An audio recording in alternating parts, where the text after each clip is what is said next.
Di setiap market crash akan selalu muncul kesempatan-kesempatan yang kita sebagai investor harus teliti. Salah satu kesempatan yang paling jelas adalah dividen yield dari saham-saham dividen yang saat ini sedang tinggi-tingginya karena penurunan harga saham. Rumus investor dividen cukup simpel. Cari saham yang harganya turun dalam, tapi dividennya tetap konsisten dan meningkat setiap tahun. Suatu saham yang bagi dividen $10 per lembar dan harga saham di $500 memiliki dividen yield 2%, yaitu $10 dibagi $500. Jika dividen per lembarnya sama, $10, tapi harga sahamnya turun misalnya ke $200, maka dividen yieldnya akan menjadi 5%, yaitu $10 dibagi $200. Saat inilah suatu saham dividen bisa dibilang undervalued. Di video ini saya akan share beberapa saham undervalued berkualitas yang bisa teman-teman masukkan ke dalam watchlist. Disclaimer, jangan membeli saham hanya karena video ini. Selalu lakukan riset lebih lanjut. Video ini hanya membantu memberikan informasi tambahan. Saya menggunakan website seekingalpha.com yang bisa teman-teman gunakan juga secara gratis. Cek video sebelumnya tentang website ini bagi yang ingin belajar lebih jauh. 3M, kode MMM. Perusahaan yang berada di industri manufaktur ini sudah sangat familiar pastinya. 3M menjual semua kebutuhan untuk industri, rumah tangga, healthcare, hingga office.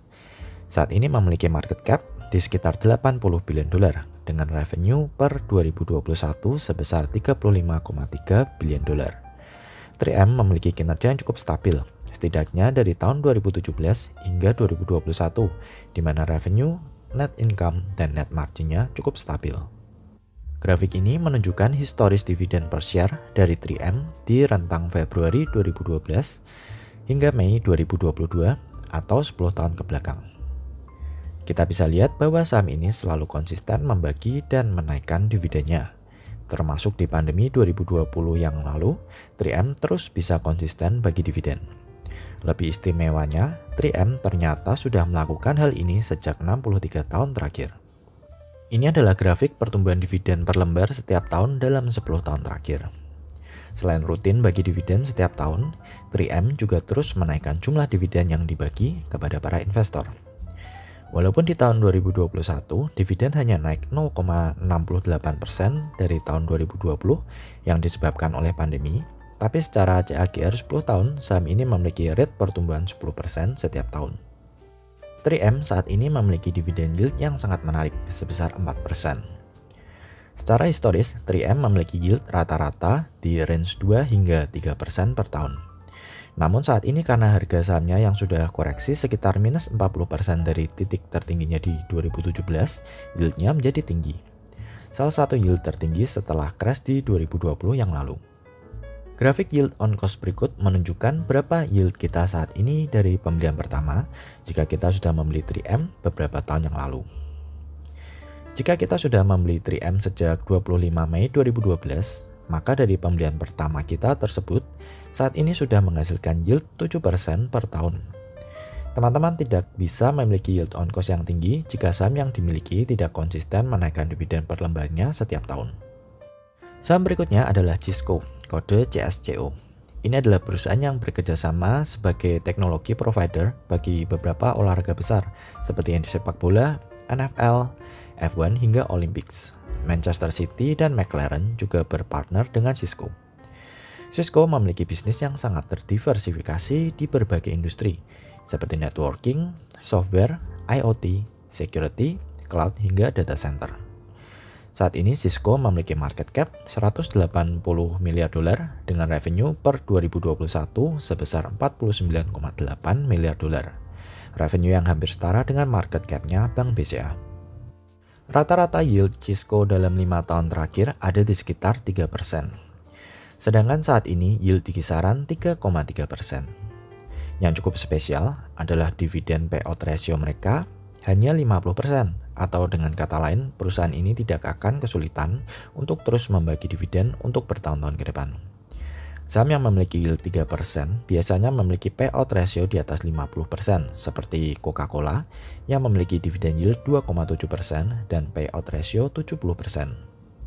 Grafik ini menunjukkan bahwa Cisco selalu konsisten membagi dividen setidaknya dalam 10 tahun terakhir. Dividen per kuartal di Januari 2012 sebesar $0,06 per lembar. Kemudian terus dinaikkan setiap tahun hingga di most recent quarter di April 2022, dividen mereka sudah naik menjadi $0,38 per lembar. Menurut saya, Cisco adalah calon dividen aristocrats berikutnya. Selain konsisten bagi dividen setiap tahun, Cisco juga memiliki pertumbuhan dividen yang cukup baik. Mereka memiliki rata-rata CAGR 10 tahun sebesar 19%.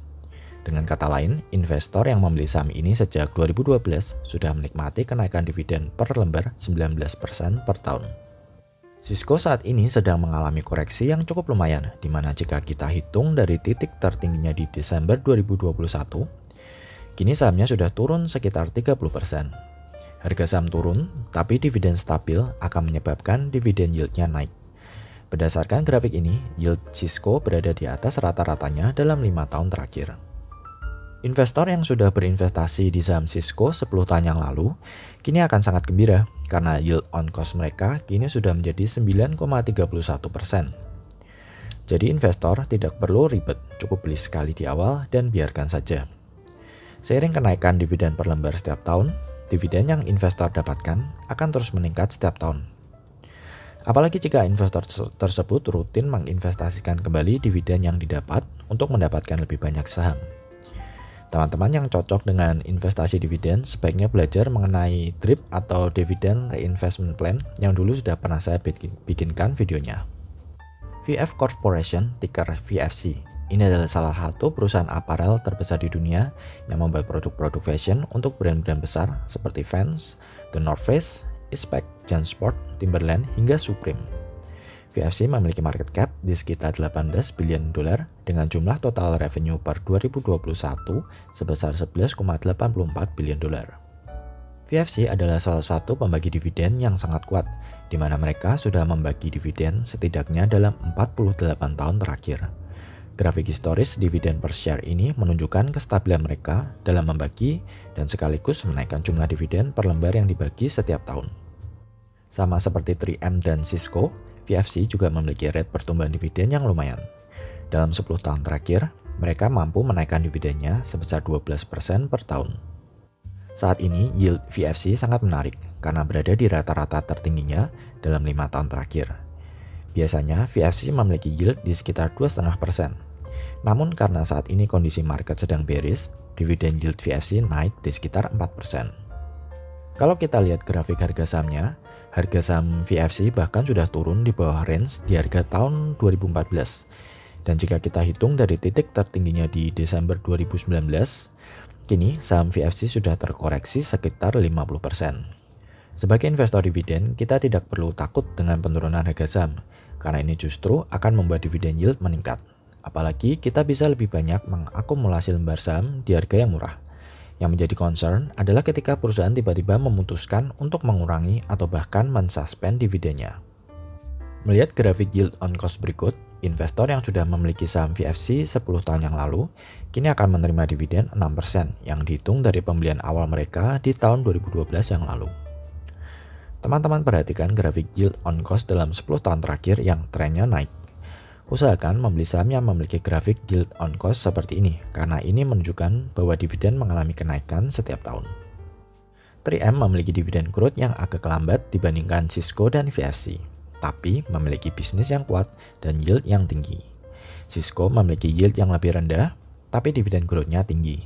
Cisco juga digadang-gadang bakal masuk ke dalam daftar dividen aristocrats. Sedangkan VFC selain memiliki katalog produk yang sudah sangat terkenal, saat ini yield mereka sangat menarik karena berada di atas rata-rata tertingginya dalam 5 tahun terakhir. Oke, selanjutnya teman-teman bisa melakukan riset lebih lanjut jika teman-teman tertarik untuk berinvestasi pada saham-saham ini.